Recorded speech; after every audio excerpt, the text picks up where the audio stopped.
مباركا عليه كما يحب ربنا ويرضى. اللهم صل على سيدنا محمد النبي المليح صاحب المقام الأعلى واللسان الفصيح وعلى آله وصحبه وسلم تسليما. اللهم يا أرحم الراحمين علمنا ما ينفعنا وانفعنا بما علمتنا واجعل أعمالنا كلها خالصة لوجهك الكريم يا أرحم الراحمين يا رب العالمين. Donc نستمر وإياكم حول الضروري من علوم الدين. On continue dans cette marche bénie dans ce qu'on appelle le nécessaire des sciences de la religion à travers le matn de Sidi Abdullah ibn Ashir المدني الأندلسي الفاسي المالكي رحمة الله عليه المرشد المعين عبد الضروري من علوم الدين. Donc on est à la troisième édition qui a été traduite et commentée l'essentiel de la religion musulmane توحيد فقه spiritualité. اليوم إن شاء الله السهو. الإنسان سمي إنسان لأنه كثير النسيان. Déjà l'être humain il a été appelé en arabe insan parce qu'il oublie. Ça fait partie de sa faiblesse. Cet oubli, alhamdulillah, il n'est pas jugé. رفع عن أمتي الخطأ والنسيان وما استكره عليه. رفع عن أمتي الخطأ والنسيان وما استكره عليه. Donc très important. Et idem, la prière, le pilier fondamental, l'épine dorsale de notre belle religion. On avait vu évidemment un certain nombre de détails. On s'est arrêté au sous-chapitre de la réparation de la prière. On va يسمى سجود السهو. إذن هذا السجود السهو ما أصله. D'abord, est-ce que le prophète alayhi salatu wassalam l'a fait? Comme on l'a dit la dernière fois, صلوا كما رأيتموني أصلي. Priez comme vous m'avez vu prier. Donc tout ce qu'on dit ici, pas tiré du chapeau. C'est tiré du Coran et de la Sunna qui, on a dit, complète, détail et clair. La Sunna authentique de notre prophète à travers laquelle on apprend les fondamentaux de notre belle religion. La prière en fait partie. Idem, sujud sahw signifie donc la prosternation en cas de distraction. Ça peut être un oubli, ça peut être un ajout dans la prière. D'accord? Il est fait donc pour réparer la prière et éviter de la reprendre. C'est très important. Cela a été fait par notre prophète alayhi salatu wassalam lorsqu'il fit une prière de Dhuhr et dans une autre version l'Asr. Hein? D'accord? Il a fait une prière de Dhuhr dans une autre version l'Asr. Et il salue au bout de la deuxième raka'a. Sallama min raka'atayn. Deuxième raka'a, il fait salam alaykum. Donc les compagnons ont commencé à se poser des questions. Ô messager d'Allah, qu'est-ce qui s'est passé? Est-ce que la prière a été raccourcie? Est-ce qu'il y a eu un souci? Est-ce que tu as oublié? Alors, le prophète alayhi salam répondu, ni l'un ni l'autre. Et donc, c'est un compagnon de l'Yadayn qui a passé le message et le prophète alayhi salam demande à Dhul Yadayn, demande aux gens si Dhul Yadayn avait raison. D'accord? Et ils ont dit que oui. Et donc le prophète alayhi salatu wassalam se relève, il fait les deux rak'at qui lui manquaient. Parce que le il fait 4. Il fait les deux rak'at qui lui manquaient. Il fait le tahiyatullah et salawat ala salat ibrahimiyya. Il fait le salam. Et il fait deux prosternations après salam. Sajada sajdatayni ba'da salam. Sajada sajdatayni ba'da salam. والتي هي ما يسمى عندنا سجود السهو. Donc c'est ce qui fut appelé les prosternations dues à la distraction ou les prosternations ou les deux prosternations réparatrices. Sujud السهو. Ici il s'agit d'un sujud السهو ba'di, c'est-à-dire après le salam qui a été fait. Pour un ajout, l'ajout de quoi? Le prophète alayhi salam a ajouté un salam inutile au bout de la deuxième raka'a, ajouté la parole avec le salam pour savoir ce qui s'est passé avec les gens, pour savoir ce qui s'est passé. Et donc, ça a conditionné un sujoud sahw. Donc il a fait une première prosternation, il s'est levé de la prosternation, position assise, prosterné une deuxième fois, s'est assis, il a fait etc. Et il a fait salam. Ça s'appelle sajdatay sahw. Et donc après, les compagnons et les savants ont déduit ce qu'on appelle ihkam ou sujoud sahw. Les détails du sujoud sahw. Et donc, comme je l'ai dit la dernière fois en synthèse, il y a deux réparations possibles. La réparation à cause de l'oubli et la réparation à cause de l'ajout.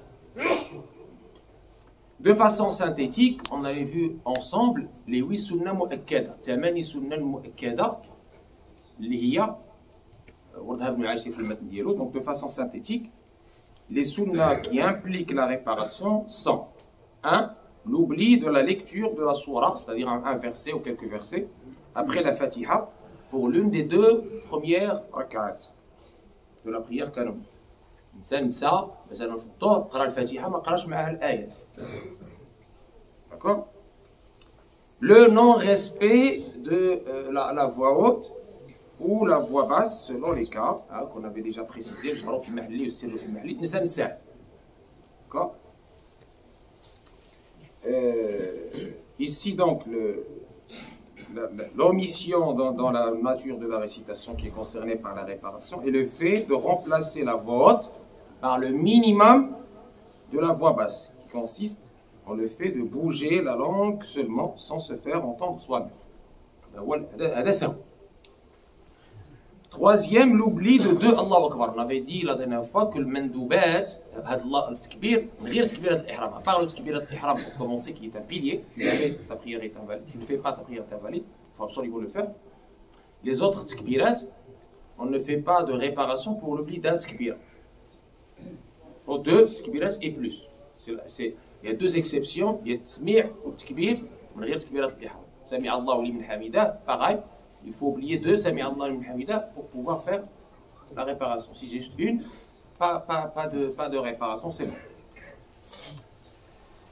L'oubli de deux Allahu Akbar ou plus, sauf l'oubli de takbirat al-ihram qui lui annule la prière, ce que je viens de dire. L'oubli de deux Sami Allahu liman hamidah ou plus. L'oubli du premier tashahhud al-awwal. D'accord? Tu te lèves hein, et tes genoux ont quitté le sol. Et en position debout, quand tu récites le Fatiha, j'ai pas fait le tashahhud. Ça, c'est un oubli. L'oubli de la position assise pour ce tashahhud, d'accord? Et l'oubli du deuxième et dernier tashahhud. Tu fais salam sans faire le tashahhud, d'accord?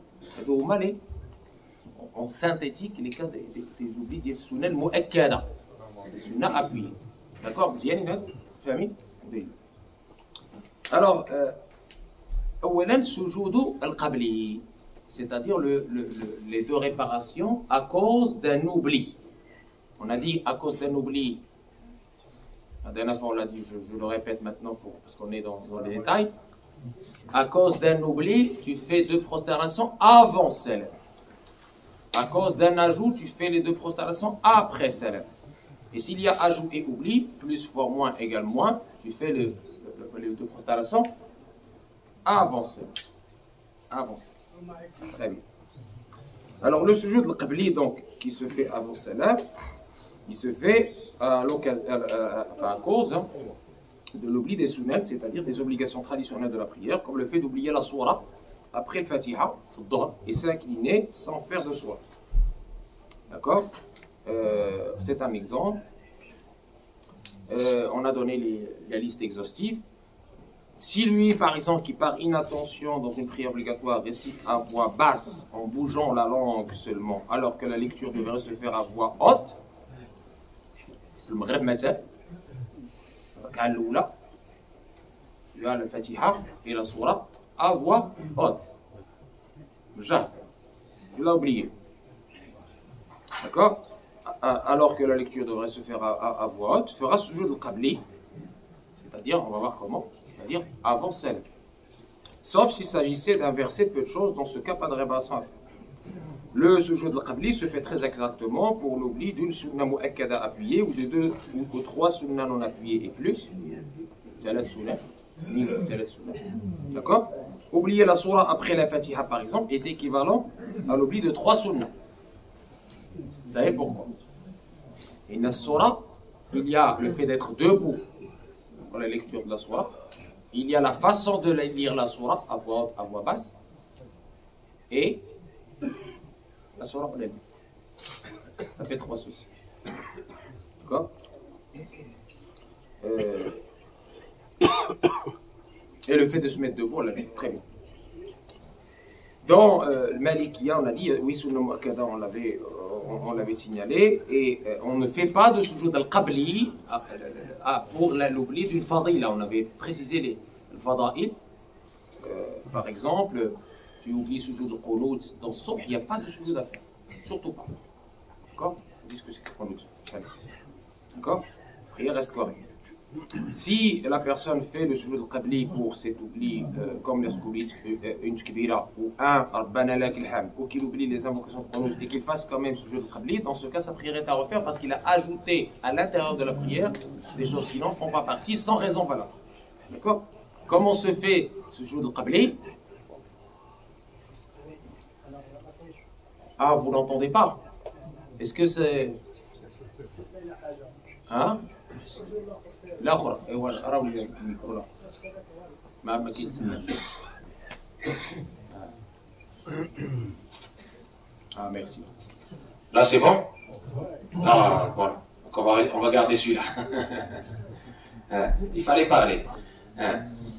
Donc je disais pour sujoud al-qabli finalement comment il se fait. Donc on a dit il se fait pour l'oubli d'une sunna mu'akkada ou de 2 ou 3 sunnas khafifa légères. Il se fait avant la prosternation, attention, d'accord? Sujoud al-qabli, comment il se fait? On le fait donc après le tashahhud final, on ne fait pas tout de suite salam, on ne fait pas salam alaykoum tout de suite, non. On se prosterne une fois, hein, en faisant tkbir, puis on s'assoit en faisant tkbir, puis on se prosterne une deuxième fois, d'accord? En faisant tkbir toujours, puis on s'assoit en faisant le tkbir pour faire tashahhud, salat ibrahimiya, ou salam et le salam final. D'accord? Il faut je le traduis. Donc un cas important, si au cours d'une prière de 4 rak'at, après la deuxième prosternation de la deuxième raka, on s'est relevé en oubliant de s'asseoir pour le tashahhud du milieu, et que les mains et les genoux sont déjà loin de la terre, les mains et les genoux sont déjà loin de la terre, il faut continuer la prière sans revenir à la position assise. D'accord? Ce que j'ai dit, je le répète, c'est important, c'est un cas important, beaucoup de gens ne le maîtrisent pas. Et donc, enfin, il faut faire sujoud al-qabli. Al-qabli. Donc, avant salam, les 2 prosternations avant salam, comme on vient de les citer, pour réparer la prière. D'accord? Car il y a eu oubli de la position assise et du tashahhud du milieu dans ce cas. Il faut sujoud al-qabli. Sujoud al-qabli, il faut réparation à cause de l'oubli. D'abord, entre l'eau, réparation à cause de l'ajout. Zad insaf sal. Qui se met sujoud al-ba'di. Prosternation après salam. Cette réparation s'applique lorsque l'on ajoute dans notre prière quelque chose qui n'en fait pas partie. Par inattention, bien sûr, on est ici par inattention, on n'est pas en train de jouer.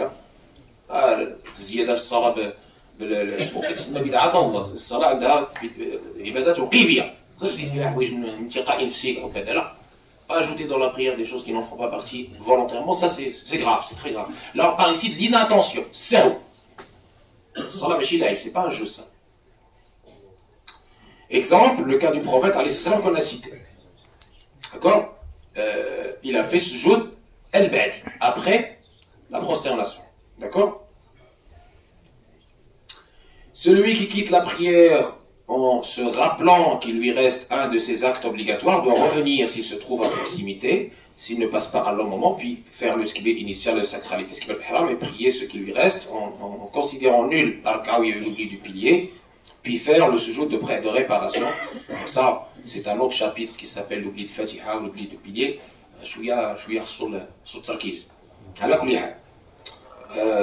S'il est loin de cela, ou bien s'il est déjà sorti de la mosquée, il recommencera toute la prière. Cela est valable aussi pour celui qui a oublié le salut final, salam, avec le détail suivant. Celui qui omet d'accomplir salam et n'en se rappelle que très peu de temps après, tout en étant assis, aura à accomplir ce salam et sa prière est valide aussi.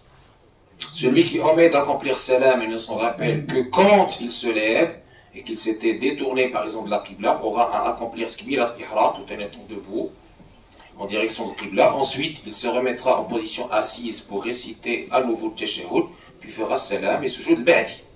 D'accord? Si un long moment passe avant qu'il se rappelle de l'oubli, toute la prière sera à refaire. Celui qui fait salam après deux rak'at, on vient de le voir par inattention, donc il va compléter sa prière et faire sujoud al-Ba'di ensuite. Celui qui par oubli a lu la Fatiha et la Sourate à voix haute, alors qu'elle devrait être lue à voix basse. Les prières silencieuses de la journée. Pareil, après le salut final, on fait sujoud al-Ba'di. D'accord, mais ça fait d'or, quand il يقرأ الفاتحة بالجهر. غادي يدير سجود al-Ba'di بعد السلام. En position debout, si on a lu la Sourate directement en oubliant de lire le Fatiha d'abord, on fait la lecture de la Fatiha et on refait la lecture de Sourate et on ne fait pas de sujoud réparatif, la prière reste valide. Celui qui ajoute Sourate après la Fatiha dans les deux dernières rak'at de Dhuhr ou de l'Asr ou de l'Isha ou la dernière rak'at de Maghrib, donc qu'est-ce qui se passe pour lui? Celui qui ajoute le Sourate après la Fatiha dans les deux derniers cas de la prière, qui fait 4 rak'at, n'a pas à réparer, à se prosterner, sa prière reste valide. Et même s'il fait dans ce cas sujoud al-Ba'di, sa prière restera toujours valide, car sujoud al-Ba'di se fait après la prière. Ce sera ici un ajout extérieur à la prière. Si par oubli, on a lu le Fatiha à voix haute alors qu'elle devrait être lue à voix basse. D'accord? On doit faire sujoud al-Ba'di aussi après salut final. Le fidèle qui se souvient avoir remplacé la récitation à voix basse par une récitation à voix haute, ou inversement, avant l'inclinaison, doit rectifier son erreur en récitant à nouveau comme il se doit. Si l'omission porte sur une seule sourate, il doit la réciter et n'a pas à se prosterner, il n'y a pas de sujoud, pas de réparation. Si l'oubli a porté sur la récitation de la Fatiha, il doit la réciter et se prosterner après le salut final. L'omission de la nature de la récitation qui est concernée ici par la réparation dite sujoud al-Qabli est le fait de remplacer la voix haute par le minimum de la voix basse, qui consiste en le fait de bouger la langue seulement sans se faire entendre soi-même. Et l'omission de la nature de la récitation qui est concernée par la réparation sujoud al-Ba'di consiste en le remplacement de la voix basse par le maximum de la voix haute, c'est-à-dire au-dessus du fait de se faire entendre et faire entendre celui qui est à côté. Dans la prière surrogatoire non obligatoire,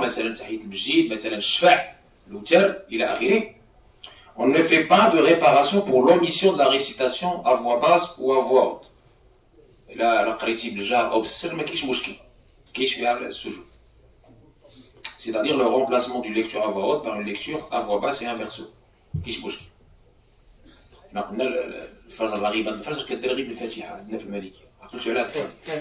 On a dit que la sunna du Fajr se fait juste avec le Fatiha sans la Sourate et donc à voix basse. Avant la prière obligatoire de Subh qui se fait évidemment à voix haute. Sujoud al-Ba'di, comment il se fait? Donc, comme sujoud al-Qabli, sauf qu'il est fait après salam. D'accord? C'est-à-dire, on fait salam alaykoum, on fait une prosternation d'Allahu Akbar, on se relève de la prosternation d'Allahu Akbar, on s'assoit bien sûr, on se reprosterne avec le Takbir, on se relève du Takbir, on s'assoit, on fait le Tashahhud au salam. D'accord? C'est sujoud al-Ba'di. À la différence du sujoud al-Qabli, le sujoud al-Ba'di exige une intention, niya, obligatoirement, parce qu'il se fait après ça. D'accord? Alors maintenant, si on oublie sujoud al-Qabli, si on oublie sujoud al-Qabli pour réparer notre prière, en cas d'oubli de soudain dans la prière, il faut le rattraper tout de suite après le salam. En faisant un sujoud al-Ba'di, donc il devient sujoud al-Ba'di. Si un certain temps s'écoule sans le faire, exemple si on sort de la mosquée en oubliant de le faire, et s'il s'agissait de l'oubli de 3 sunnas au plus, en chevaux les invalidants, on va les voir, on doit refaire toute la prière. S'il s'agissait de l'oubli d'une sunna appuyée, ou de 2 sunnas légères, là cet oubli n'invalidera pas la prière, même si on ne le fait pas de sujoud réparateur. Il est sunna et non obligatoire de faire sujoud al-Qabli ou le sujoud al-Ba'di de suite si on avait oublié de faire sujoud al-qabli dans ce cas précis. ما فوتناش 3 سنن يقول الناظم 3 سنن فما فوق هي اللي تقدر كتبطل الصلاه لما درتيش عليها السجود لكي يرقع. Par contre, dans la réparation à cause de l'ajout où le sujoud al-ba'di est à faire, ce sujoud al-ba'di se rattrapera à n'importe quel moment, sans limitation de durée. D'accord? إنه السدرك البعدي ولو من بعد عام يقول الناظم والسدرك القبلي مع قرب السلام والسدرك البعدي ولو من بعد عام. ما كاينش مشكل. Si on l'avait oublié, sans refaire la prière, même si s'en rappelle après, un nom le dit الناظم. Si on fait un ajout et un oubli, c'est l'oubli qui l'emporte. On fait sujoud al-qabli, par exemple. On a oublié la sourate de la première raka. D'accord? Et on a fait par inattention 5 rak'at au lieu de 4. C'est-à-dire on a ajouté par oubli à la fin une raka inutile. On ne s'est pas assis après la 4e raka. Dans ce cas, après tashahhud final, on fait sujoud al-qabli, puis le salam. D'accord? On fait les 2 prosternations réparatrices avant le salam. Dans la prière en groupe derrière l'imam, attention, même si on oublie ou on ajoute involontairement pendant la prière,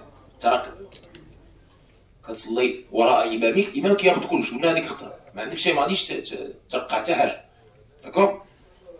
Donc, dans la prière en groupe derrière l'imam, même si on oublie ou on ajoute involontairement pendant sa prière, ça arrive, on ne fait rien. La prière est valide car c'est l'imam qui prend en charge. Sauf si on oublie un pilier de la prière ou quelqu'un, il faudra le rattraper. Si l'oubli ou la jolie inattention nous arrive pendant le rattrapage de ce qu'on n'a pas fait avec l'imam, ce qu'on appelle la prière du retardataire, tu es venu par exemple, il te reste une rak'at, tu dois rattraper quelques rak'at que tu n'as pas fait avec l'imam. Tu as fait des choses par inattention, là tu répares, parce que c'est ta prière à toi. D'accord? C'est bien. Dans ce cas, on doit réparer notre prière après